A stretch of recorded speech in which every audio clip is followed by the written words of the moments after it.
फर्जी लेबल लगाकर misleading health claims की एडवर्टाइजमेंट पब्लिक रिकॉल मैकेनिज्म होना चाहिए। बाजार में प्योरिटी का लेबल लगाकर खुलेआम जहर बेचा जा रहा है। खाने में खतरनाक मिलावट का मुद्दा फूड अडल्ट्रेशन का।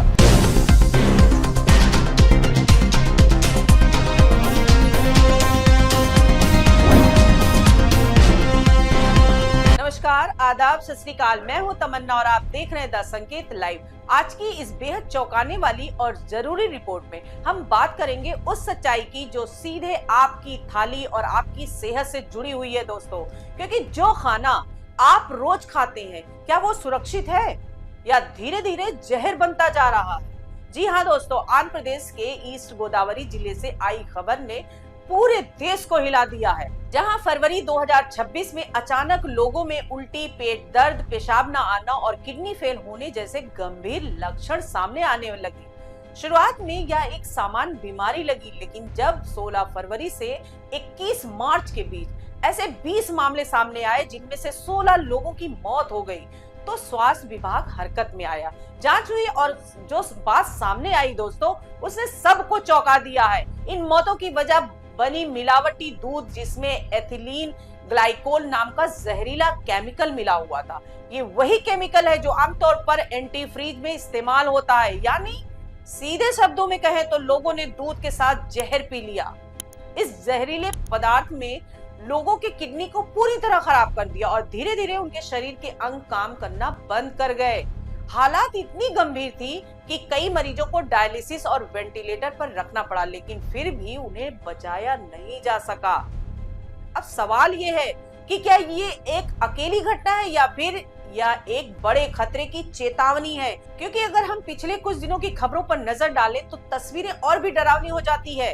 राजस्थान के जयपुर में 1.5 लाख किलो एक्सपायर्ड खाद्य सामग्री पकड़ी गई, जिसमें नूडल, सॉस, मेयोनेज शामिल थे। और हैरानी की बात ये कि मशीनों की मदद से इनकी एक्सपायरी डेट बदलकर दोबारा बाजार में बेचा जा रहा था। हैदराबाद में 1 टन से ज्यादा मिलावटी अदरक, लहसुन पेस्ट और सड़ा हुआ मांस पकड़ा गया। झारखंड के पलामू में एक मेले में मिलावटी खाना खाने से 175 लोग बीमार हो गए, जिनमें ज्यादातर बच्चे थे।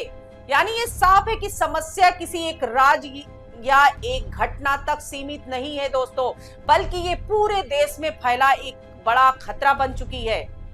अब अगर हम सरकारी आंकड़ों की बात करें तो पिछले 3 साल में 5.18 लाख से ज्यादा खाद्य नमूनों की जांच की गई है।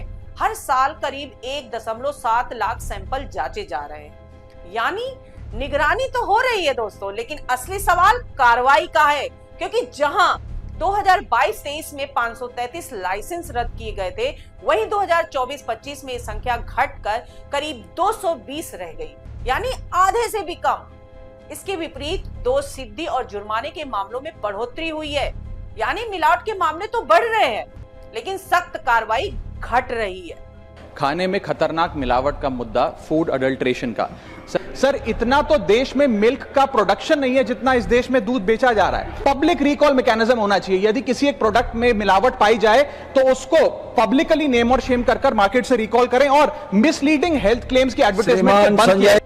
इसका मतलब क्या है? क्या मिलावटखोरों को सिर्फ जुर्माना देकर छोड़ दिया जा रहा है? और क्या ये जुर्माना उनके लिए एक मामूली खर्च बन चुका है?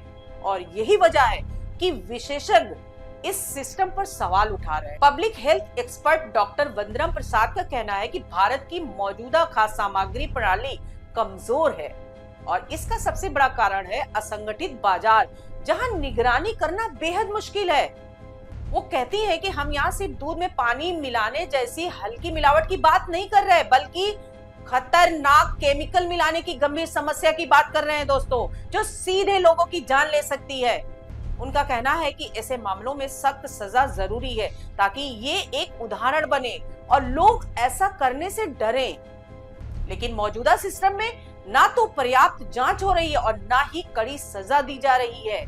अब हम व्यवस्था की कमियों को देखें तो तस्वीर और साफ हो जाती है दोस्तों। भारत में करीब 2 करोड़ फूड आउटलेट्स हैं, लेकिन उन्हें मॉनिटर करने के लिए 8000 से भी कम फूड सेफ्टी अधिकारी है। यानी एक अधिकारी पर औसतन 2500 दुकानों की जिम्मेदारी है, जो कई राज्यों में तो 50 से 90% तक पद खाली है। यानी जांच की क्षमता पहले से ही सीमित है। इसके अलावा पूरे देश में सिर्फ 200 के आसपास मान्यता प्राप्त लैब हैं, जो 800 जिलों और लाखों गांव की जिम्मेदारी संभाल रही है। ऐसे में हर जगह नियमित जांच करना लगभग असंभव हो जाता है और यही वजह है कि कई जगहों पर फूड इंस्पेक्टर सालों तक नहीं पहुंच पाते। अब एक और चौंकाने वाली बात यह है कि सरकार अब फूड लाइसेंस को स्थायी बनाने की योजना पर काम कर रही है, यानी अब बार बार लाइसेंस रिन्यू कराने की जरूरत नहीं होगी। पहली नजर में ये आसान तो लगता है दोस्तों, लेकिन इससे निगरानी और भी कमजोर हो सकती है, क्योंकि रिन्यूअल के दौरान ही कई बार जांच और निरीक्षण होता है और अब अगर ये प्रक्रिया ही खत्म हो जाएगी तो जवाबदेही कैसे तय होगी। सांसद कुलदीप इंदौरा ने भी इस मुद्दे को संसद में उठाते हुए कहा कि सरकार के अपने आंकड़े ही दिखा रहे हैं कि उल्लंघन बढ़ रहे हैं, लेकिन कार्रवाई कमजोर हो रही है। उन्होंने ये भी कहा कि ये स्थिति मिलावटखोरों को खुली छूट देने जैसी है और हालात ये है कि लोग नियम तोड़ते हैं और मामूली जुर्माना देकर बच निकलते हैं। उन्होंने इसे नो फेयर सिस्टम बताया, यानी ऐसा सिस्टम जिसमें अपराध करने वालों को कोई भी डर नहीं है। और अब सबसे बड़ा सवाल यही है कि क्या हमारी थाली सुरक्षित है या नहीं, क्योंकि अगर दूध जैसी बुनियादी चीज में जहर मिल सकता है तो फिर भरोसा किस पर किया जाए। क्या सिर्फ जांच के आंकड़े बढ़ाने से समस्या हल होगी या फिर सख्त कार्रवाई और मजबूत सिस्टम की जरूरत है, क्योंकि ये सिर्फ कानून या नियमों का मामला नहीं है दोस्तों, यह सीधे जनता की जिंदगी और स्वास्थ्य से जुड़ा हुआ मुद्दा है। फिलहाल इस पूरे मुद्दे पर आपकी क्या राय है दोस्तों? क्या आपको लगता है कि भारत में फूड सेफ्टी सिस्टम मजबूत है या इसमें बड़े सुधार की जरूरत है? अपनी राय हमें कमेंट्स में जरूर बताइएगा। चैनल को सब्सक्राइब कीजिए। आज के लिए इतना ही। नमस्कार दोस्तों।